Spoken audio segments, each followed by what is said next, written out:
Efforce-toi de te présenter devant Dieu comme un homme éprouvé, un ouvrier qui n'a point à rougir, qui dispense droitement la parole de la vérité. 2 Timothée 2.15.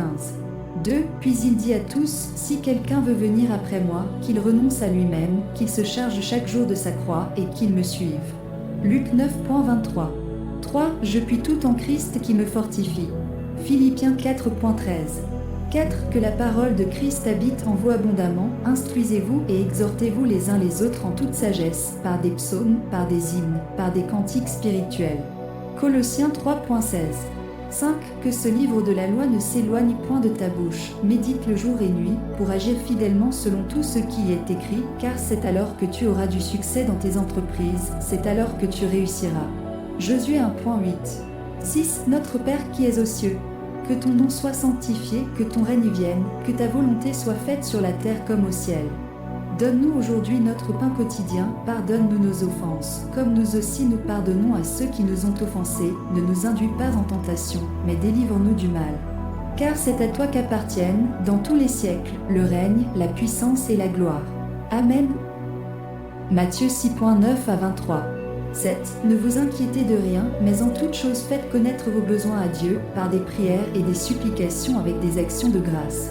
Et la paix de Dieu qui surpasse toute intelligence gardera vos cœurs et vos pensées en Jésus-Christ. Philippiens 4.6 à 7. 8. Le Seigneur ne tarde pas dans l'accomplissement de sa promesse, comme quelques-uns le croient, mais il use de patience envers vous, ne voulant pas qu'aucun périsse, mais voulant que tous arrivent à la repentance. 2 Pierre 3.9. 9. Car c'est par la grâce que vous êtes sauvés, par le moyen de la foi. Et cela ne vient pas de vous, c'est le don de Dieu. Ce n'est point par les œuvres afin que personne ne se glorifie. Éphésiens 2.8 à 9. 10. Si tu confesses de ta bouche le Seigneur Jésus et si tu crois dans ton cœur que ton Dieu l'a ressuscité des morts, tu seras sauvé, car c'est en croyant du cœur qu'on parvient à la justice et c'est en confessant de la bouche qu'on parvient au salut. Romains 10.9 à 10.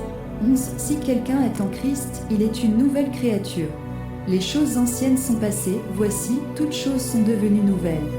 2 Corinthiens 5.17. 12. Veillons les uns sur les autres, pour nous exciter à la charité et aux bonnes œuvres. N'abandonnons pas notre assemblée, comme c'est la coutume de quelques-uns, mais exhortons-nous réciproquement, et cela d'autant plus que vous voyez s'approcher le jour. Hébreux 10.24 à 25. 13. Je vous donne un commandement nouveau, aimez-vous les uns les autres, comme je vous ai aimé vous aussi, aimez-vous les uns les autres. À ceci, tous connaîtront que vous êtes mes disciples, si vous avez de l'amour les uns pour les autres. Jean 13.34 à 35.